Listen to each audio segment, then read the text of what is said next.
Licenciada Perla Gallegos Loera, agente del Ministerio Público. Licenciada Miroslava Vianey de la Peña Torres, agente del Ministerio Público. Licenciada Suiza Daimelo Ramos, defensor público. Licenciado Jesús Gutiérrez, defensor público.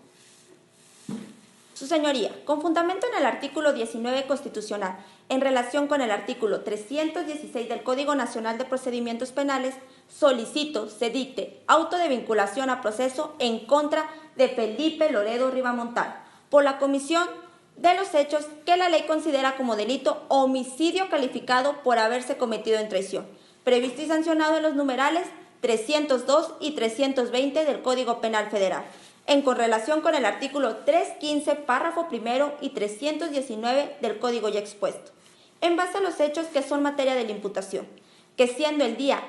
13 de enero del 2017, aproximadamente a las 12:50 de la tarde, en el Club Campestre de Villa Suiza, ubicado en el Estado de México, perdió la vida el ciudadano Juan Carlos Villaverde, a causa de un disparo que le fue propiciado por Felipe Loredo, toda vez que cuando el occiso se encontraba limpiando su arma y al colocarla frente a él, fue en este preciso momento donde Felipe Loredo aprovechó para accionar el arma privándolo de su vida. Hechos, su señoría, que se acreditan con los siguientes datos de prueba. Número 1. La declaración testimonial a cargo de Pedro Alcatar Marbella, amigo del occiso, con fecha 13 de enero del 2017, en el cual manifiesta las circunstancias de tiempo, modo y lugar, pues este escuchó un disparo muy fuerte para después de la detonación del arma de fuego escuchar que Felipe gritaba y lloraba y ver que Juan Carlos se encontraba tirado en el suelo con sangre alrededor. Asimismo manifiesta que Juan Carlos es una persona diestra en el uso y manejo de armas de fuego e incluso campeón estatal de distintos torneos de caza, y que Felipe y Juan Carlos habían tenido conflictos personales, pues Felipe es una persona arrebatada, imprudente e incluso violenta. Esto, su señoría, se ve corroborado con el segundo dato de prueba, que es la declaración de Ana Lucía Marina Asturias, madre del occiso, que con fecha 13 de enero del 2017 también declara las circunstancias de tiempo, modo y lugar, pues esta, además de escuchar el disparo, vio que su hijo Juan Carlos se encontraba tirado en el suelo con sangre alrededor y Felipe con sangre en su ropa. También manifiesta en una declaración vertida el 7 de marzo del 2017 que ella, al encontrarse en el departamento donde vivía su hijo Juan Carlos y su nuera Margarita, encontró 2 notas escritas por Felipe, que a letra decía: no te desesperes, pronto estaremos juntos, la libertad se acerca. Esto, su señoría, se ve corroborado con el dictamen en criminalística a cargo del perito José Salamanca Mayor, quien, aplicando sus conocimientos que le son exigidos por su ciencia, determinó que las 2 notas descritas ya anteriormente pertenecen al puño y letra de Felipe Loredo. Por otra parte, su señoría, contamos con el tercer dato de prueba, el informe policial homologado, a cargo del agente Javier Formigar Aragón, que con fecha 13 de enero del 2017 manifiesta que al arribar al lugar procedió a la detención de Felipe Loredo, asimismo al aseguramiento de 2 armas de fuego tipo escopeta calibre 12 de la marca Bertos y Remington, y después a la seguridad perimetral correspondiente. Como cuarto dato de prueba, su señoría, corroborando las declaraciones ya descritas anteriormente, se articula con el dictamen médico forense a cargo del perito José Alcordiza, en el cual, de fecha 13 de enero del 2017, manifiesta que, aplicando sus conocimientos que le son exigidos por su ciencia, pudo determinar que la persona extinta presentaba lesiones que le son clasificadas como mortales, pues ésta le transfixió un hueso del esternón que le provocó la muerte y que fue propiciado por una arma de fuego. Como último dato de prueba, y siendo el quinto, se cuenta con el dictamen en dactiloscopía de fecha 13 de enero del 2017, a cargo del perito Alfonso Manzanares, que mediante su leal y fiel desempeño pudo determinar que los fragmentos dactilares recabados en el arma de fuego corresponden al ciudadano Felipe Loredo. En base a estos datos de prueba, su señoría, a criterio de esta representación social, considera haber acreditado la probable participación de Felipe Loredo, toda vez que llevó a cabo una conducta dolosa, actuando como autor material y directo, de acuerdo a los artículos 9 y 13, fracción 2 del Código Penal Federal. actualizando lo anterior, su señoría, bajo la jurisprudencia, tomo 3, libro 5, que se titula Auto de vinculación a proceso, no es necesario acreditar el cuerpo del delito, sino la probable participación del indiciado, sin que hasta por el momento se tenga a su favor alguna causa de excluyente del delito o extinción de la acción penal, bajo los términos 15, 16, 17 del Código Penal Federal. Por lo tanto, su señoría, tenga bien servir auto de vinculación a proceso en contra de Felipe Loredo Ribamontano. Es cuanto.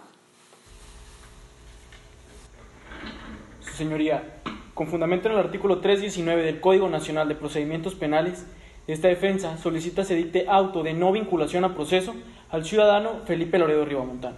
en base a la declaración ministerial que rindió el pasado 14 de enero de 2017, en donde señala que acudió al campo de tiro Las Sillas en compañía de los ciudadanos Pedro, Juan Carlos, Ana Lucía y Margarita.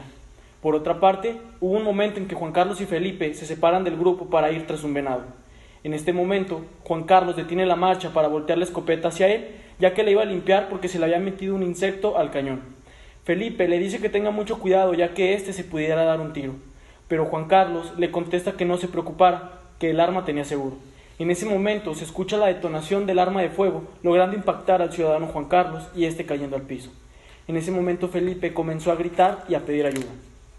Esto, su señoría, se corrobora con la testimonial del ciudadano Pedro Alcántara Marbella, de fecha 13 de enero de 2017, en la cual señala que el día de los hechos, al escuchar el disparo, se remitió a acudir a este lugar. Cuando llegó al lugar, se percató de que Juan Carlos se encontraba tirado en el suelo y a un costado de él se encontraba el arma que en este momento portaba, es decir, una escopeta calibre 12 de la marca Vertex Sporting. Por el contrario, Felipe se encontraba a unos metros de él y él tenía entre sus manos una escopeta calibre 12 de la marca Remington. Cabe señalar que el mismo declarante manifiesta que el ciudadano Felipe estaba gritando y llorando que todo había sido un accidente, que Juan Carlos se había disparado solo. Esto, su señoría, también se corrobora con la declaración testimonial de la ciudadana Ana Lucía Marina Asturias, que rindió el pasado 13 de enero de 2017, en donde los mismos hechos vertidos por el ciudadano Pedro los virtió esta ciudadana.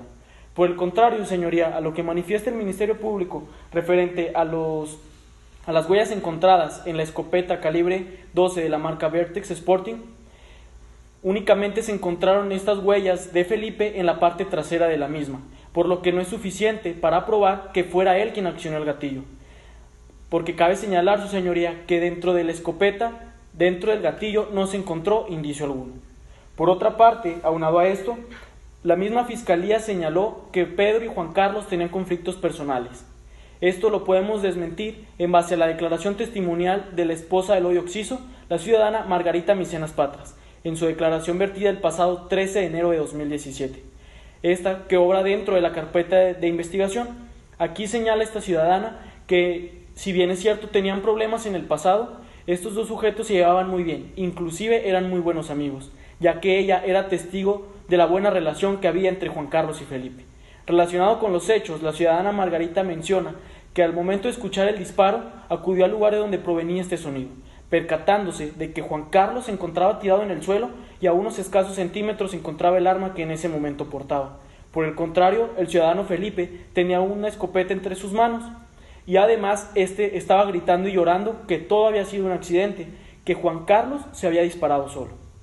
Además, la ciudadana Margarita manifiesta que no entiende el por qué estaban deteniendo a Felipe, ya que él sería incapaz de haber cometido tal hecho. Por el contrario, y aunado a esto, su señoría, esta misma declarante rindió otra entrevista, pero de fecha 22 de marzo de 2017, misma que de igual forma obra dentro de la carpeta de investigación. A contravención a lo que menciona la misma Fiscalía, en cuanto a unas cartas encontradas por la ciudadana Ana Lucía,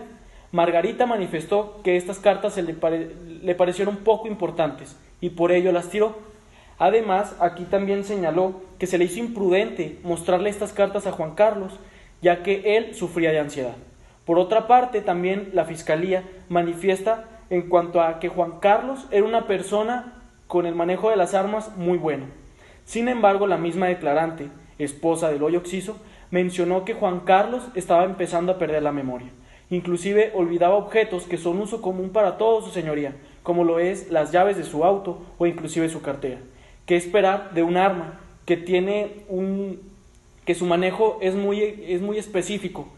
Por lo tanto, su señoría, y en base a esto, se advierte la existencia de una duda razonable respecto de la participación del ciudadano Felipe Loredo Ribamontán en el ilícito que la misma Fiscalía le atribuye. Esto fundamentándonos en la tesis aislada de la 10ª época, número 200946-3, del libro 19, tomo 1, que se titula Indubio pro reo, interpretación del concepto de duda asociado a este principio. Y además, con fundamento en el artículo 319 del Código en comento, esta defensa solicita se dicte auto de no vinculación a proceso al ciudadano Felipe Loredo Ribamontán. Es cuanto. Su señoría, con fundamento en lo establecido en el artículo 19, párrafo segundo, de la Constitución Política de los Estados Unidos Mexicanos, y con relación a los artículos 154, 155, numeral 14º, 156, 157 y 167, fracción primera, del Código Nacional de Procedimientos Penales, esta representación social solicita se le imponga al ciudadano Felipe Loredo Ribamontán la medida cautelar consistente en la prisión preventiva oficiosa, atendiéndose a lo ya antes mencionado, ya que dichos artículos establecen que el juez ordenará oficiosamente la prisión preventiva en los casos de los delitos cometidos con medios violentos, como armas y explosivos, supuesto que se actualiza con la conducta realizada por el ciudadano Felipe Loredo Ribamontán y es tipificado por el Código Penal Federal como el delito de homicidio calificado por haberse cometido contra él. Esto en virtud a los principios de proporcionalidad e idoneidad para resguardar la seguridad de los testigos y ofendidos, basándonos en lo estipulado en el artículo 170 del Código Nacional de Procedimientos Penales, ya que, como lo han manifestado los testigos, consideran que el ciudadano Felipe Loredo Ribamontán es una persona agresiva, impulsiva y arrebatada. Ante esto expuesto, existe la posibilidad de poner en riesgo la integridad personal de los comparecientes. Asimismo, de acuerdo a lo vertido en la opinión técnica de la Unidad de Medidas Cautelares del Estado de México, se catalogó el delito como grave, por lo que es necesario prevenir la sustracción del imputado, teniendo como objeto garantizar una debida investigación y no obstaculizando el proceso, ya que las otras medidas cautelares no son lo suficientes para asegurar que el imputado no evada la justicia, ajustándonos así a la tesis aislada de la 10ª época con número de registro 21432 del tomo 1, titulada La prisión preventiva no transgrede el principio de presunción de inocencia. Ante esto expuesto, su señoría, solicito se le imponga la medida cautelar de la prisión preventiva oficiosa al ciudadano Felipe Loredo Ribamontán. Es cuanto.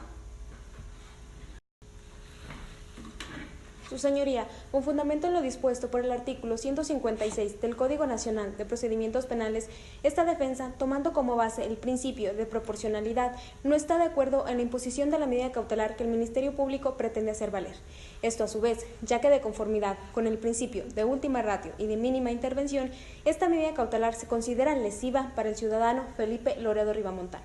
Aunado a esto, el dispositivo 167 del Código Nacional de Procedimientos Penales establece que únicamente se va a recurrir a la prisión preventiva cuando otras medidas cautelares no sean suficientes para lograr la comparecencia del imputado a juicio, el desarrollo del procedimiento o la protección de víctimas, testigos o de la comunidad. Es por ello que en el caso concreto no se justifica la existencia de un riesgo intraprocesal en virtud de lo siguiente. Tal y como lo menciona el informe rendido por la Unidad de Medidas Cautelares del Estado de México de fecha 16 de enero del 2017, derivado de la evaluación del ciudadano Felipe Loredo Ribamontán, establece que el riesgo a considerar para la imposición de medidas cautelares es de nivel medio. Asimismo, dentro del punto número 5 de este informe, se hace mención que el comportamiento del ciudadano Felipe Loredo Ribamontán es el de una persona metódica, disciplinada, responsable y puntual. Hechos que pueden ser corroborados con las entrevistas efectuadas a la ciudadana Isabel Liebre Laurín y Sofía Madroño Frascuelo, vecinas del ciudadano Felipe. Asimismo, dentro del mismo informe, en el punto número 7, se hace referencia a que en el momento de la detención, Felipe Loredo Ribamontán no opuso resistencia, ni existió intento de fuga durante la misma, puesto que en todo momento permaneció en el lugar de los hechos. Estas circunstancias pueden ser corroboradas con la entrevista efectuada al propio ciudadano Felipe Loredo Ribamontán, Asimismo, con la entrevista efectuada al oficial Javier Formigal Aragón, quien fue la persona que efectuó la detención de Felipe. De igual manera, dentro del punto 10º del ya multicitado informe, se hace mención que durante la evaluación, Felipe Loredo Ribamontán se mostró colaborador y no evidenció nerviosismo alguno. Por otro lado, el artículo 1 de la Constitución Política de los Estados Unidos Mexicanos, en base al principio pro homine y principio de progresividad, establece que en materia de derechos humanos se debe de aplicar la norma más beneficiosa, siendo en este caso el derecho convencional. En este sentido, la Corte Interamericana de Derechos Humanos, en la sentencia de fecha 17 de noviembre del 2009, dentro del caso Barreto Leiva contra Venezuela, sostiene que la prisión preventiva no únicamente debe sustentarse en la gravedad del delito, en la existencia de indicios de culpabilidad o en las características del imputado, tales como el Ministerio Público lo pretende hacer ver, sino que debe de atender únicamente a las legítimas circunstancias de la medida cautelar, que son garantizar la comparecencia del imputado a juicio y que no se dé una obstaculización del procedimiento. En este caso, esta defensa no está de acuerdo en la imposición de la medida cautelar que el Ministerio Público pretende hacer valer, puesto que las circunstancias que el Ministerio Público asevera contravienen lo dispuesto en el artículo 9 de la Convención Americana de Derechos Humanos, o también conocida como Pacto de San José de Costa Rica. Asimismo, contraviene lo dispuesto en el artículo 7 del Pacto Internacional de Derechos Civiles y Políticos, artículos que protegen tasadamente el derecho a la libertad y a la seguridad personal de las personas. Asimismo, por lo que en el caso concreto es el derecho a la libertad personal que le asiste a ciudadano Felipe Loredo Ribamontán. De igual manera, sirve de apoyo la tesis aislada número 20.13.138, tomo 2, de la 10ª época, titulada Derecho al libre desarrollo de la personalidad. Brinda protección a una área residual de la libertad que no está cubierta por otras libertades públicas, la que sostiene que la Constitución Política de los Estados Unidos Mexicanos, así como los tratados internacionales de los que el Estado mexicano forman parte, que protegen un amplio catálogo de derechos a la libertad para el desarrollo de la personalidad y la autonomía de las personas. Es por ello que, en base a lo anteriormente expuesto y con fundamento en el artículo 158 del Código Nacional de Procedimientos Penales, esta defensa considera pertinente se imponga medida cautelar distinta a la solicitada por el Ministerio Público, siendo esta la prevista en el artículo 155, fracción primera, del Código Nacional de Procedimientos Penales, consistiendo esta en la presentación periódica ante el juez o ante autoridad distinta que se designe, esto por ser la más idónea, pertinente y correcta, y toda vez que existe un mínimo riesgo de sustracción de la justicia, obstaculización del procedimiento y puesta en peligro a las víctimas, testigos o a la comunidad por parte del ciudadano Felipe Loredo Ribamontán. Es cuanto, su señoría.